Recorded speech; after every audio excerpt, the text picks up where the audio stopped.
प्यारे बच्चों, ज्ञान सिंधु चैनल में आप सभी का हार्दिक स्वागत है। बच्चों, आज मैं कारतूस पाठ के कुछ अतिरिक्त महत्वपूर्ण प्रश्न लेकर आई हूँ, जो आपकी बोर्ड परीक्षाओं में और आपके विद्यालय की परीक्षाओं में आपकी सहायता करेंगे। चलिए हम फिदा कविता और कारतूस एकांकी के भावों की तुलना कीजिए। विश्लेषण करते हुए अपने मत के समर्थन में तर्क भी दीजिए। इसका उत्तर है, चलिए हम फिदा कविता और कारतूस एकांकी में एक समान देशभक्ति का भाव निहित है। देश की एकता, अखंडता व सुरक्षा के लिए प्राण न्यौछावर करने की भावना समाहित है। कविता में सैनिकों की कर्तव्य भावना का वर्णन है एवं एकांकी में वजीर अली के कारनामों से मातृभूमि के प्रति उसकी कर्तव्य निष्ठा का पता चलता है। कविता और एकांकी दोनों पाठकों के मन में देशभक्ति का भाव भरते हैं। दूसरा प्रश्न है, वजीर अली के जीवन का लक्ष्य अंग्रेजों को इस देश से बाहर करना था। कारतूस पाठ के आधार पर इस कथन की सत्यता को सिद्ध कीजिए। उत्तर है, जाबाज वजीर अली अत्यंत साहसी, वीर तथा पराक्रमी था। अवध के नवाब आसिफुद्दौला का बेटा था।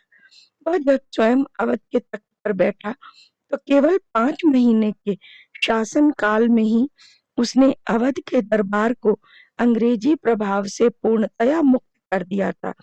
उसके अंग्रेज विरोधी कार्यों को देखते हुए अंग्रेजों ने अपने षड्यंत्रों द्वारा उसे तख्त से हटाकर उसके चाचा सआदत अली को अवध का नवाब घोषित कर दिया था। किंतु वजीर अली ने ऐसी विषम परिस्थितियों में भी हार नहीं मानी तथा वह सदा अंग्रेजों को खदेड़ने के लिए प्रयत्न करता रहा। वह लगातार अपने बहादुर साथियों के साथ नेपाल की ओर बढ़ने का प्रयास कर रहा था, ताकि वह वहां पहुंचकर अपनी शक्ति का विस्तार कर सके एवं अंग्रेजों को बाहर कर सके। तीसरा प्रश्न है, लेफ्टिनेंट को ऐसा क्यों लगा कि कंपनी के खिलाफ सारे हिंदुस्तान में एक लहर दौड़ गई है?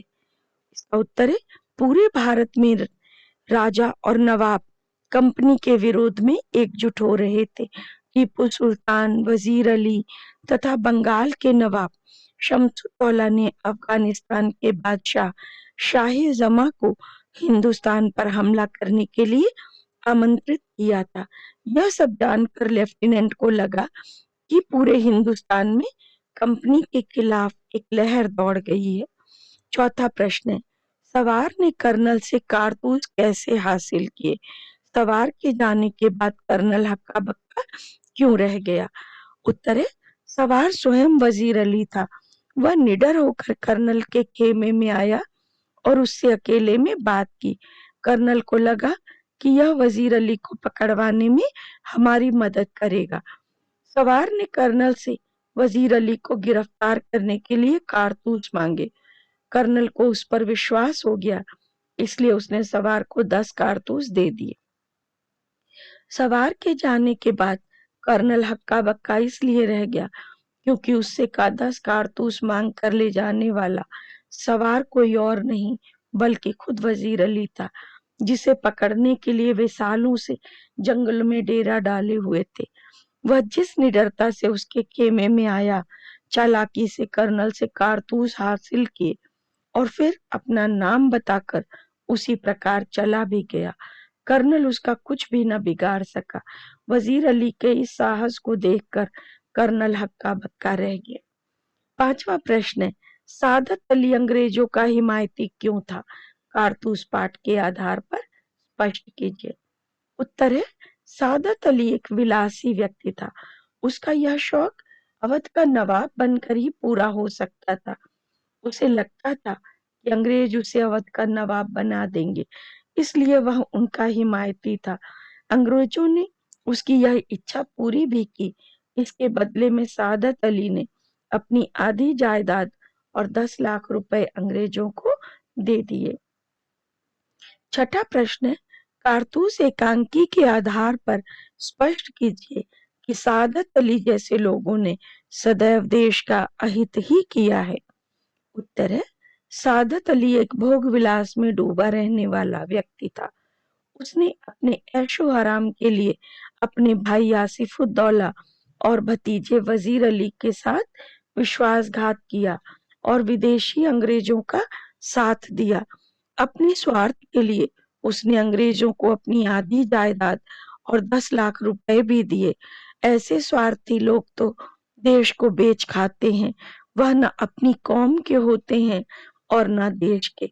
इसलिए हम कह सकते हैं कि सादत अली जैसे लोगों ने सदैव देश का अहित ही किया है। 7वां प्रश्न, कारतूस शीर्षक की सार्थकता स्पष्ट करते हुए कोई नया शीर्षक सुझाइए तथा उस शीर्षक का आधार भी स्पष्ट कीजिए। उत्तर है, शीर्षक किसी भी घटना या कहानी का केंद्र बिंदु होता है।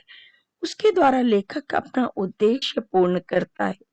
इस एकांकी का उद्देश्य वजीर अली के साहस, वीरता और निडरता को प्रकट करना है।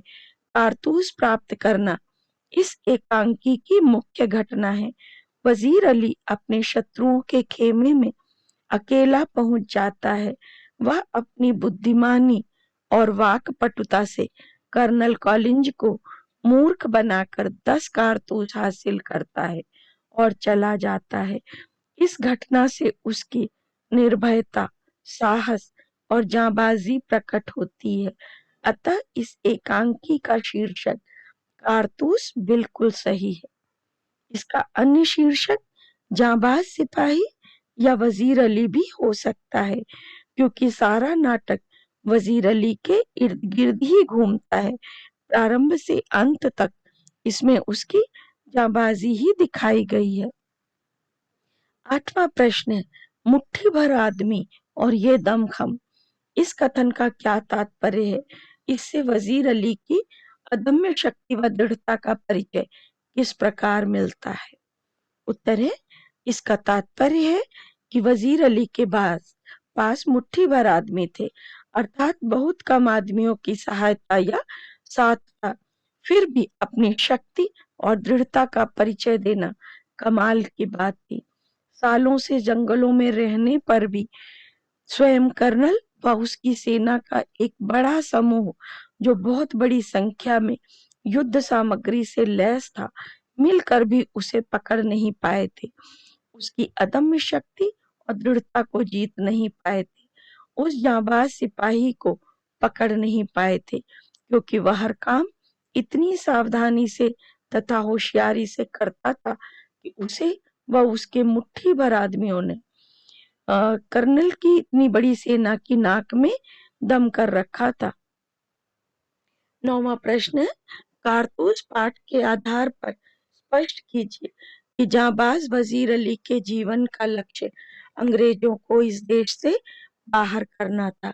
उत्तर है, वजीर अली एक जांबाज सिपाही था। वह शुरू से ही अंग्रेजों के विरुद्ध था और उसे हिंदुस्तान से निकालना चाहता था। अपने 5 महीने के शासन काल में उसने अवध के दरबार को अंग्रेजों के प्रभाव से लगभग मुक्त कर दिया था। इसलिए अंग्रेजों ने उसे हटाकर अपने हाथ की कठपुतली सादत अली को अवध का नवाब बना दिया। उन्होंने वजीर अली को 3 लाख रुपए सालाना का वजीफा देकर बनारस भेज दिया। वजीर अली ने वहां भी कंपनी के वकील को मारकर अंग्रेजों के विरुद्ध जंग का ऐलान कर दिया। उसने अंग्रेजों की शक्ति को क्षीण करने के लिए अफगानिस्तान के बादशाह शाह जमा को हिंदुस्तान पर आक्रमण करने के लिए आमंत्रित किया। वह अकेला ही अंग्रेजों के खेमे में पहुंच गया और उन्हें दो दो हाथ करने की चुनौती दे दी। इस प्रकार उसका प्रत्येक कार्य अंग्रेजों को भारत से बाहर करने का था। 10वां प्रश्न, सवार ने क्यों कहा कि वजीर अली की गिरफ्तारी मुश्किल है? इस पाठ से हमें क्या संदेश मिलता है? उत्तर, सवार ने ऐसा इसलिए कहा क्योंकि वह स्वयं वजीर अली था, जिसे अंग्रेज पहचानते नहीं थे। वह अंग्रेजों को बता देना चाहता था कि वजीर अली एक जांबाज है।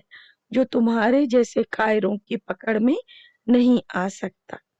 इस पाठ से हमें संदेश मिलता है कि स्वाभिमान की रक्षा के लिए यदि प्राणों की बाजी भी लगानी पड़े तो पीछे नहीं हटना चाहिए।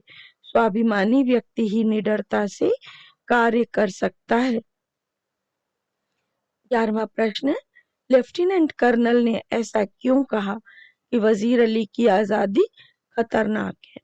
उत्तर है, वजीर अली की आजादी अंग्रेजों के लिए खतरनाक थी। वह वीर और जांबाज था।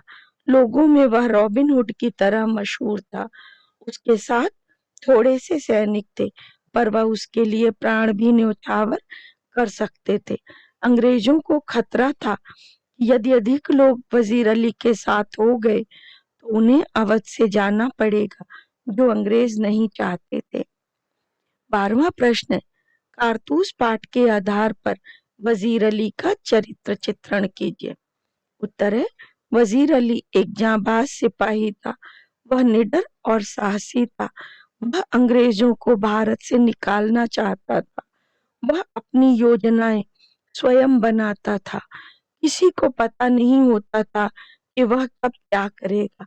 वह अकेले अंग्रेजों के खेमे में चला जाता है और अपना काम पूरा करके निडरता से वहां से निकल जाता है।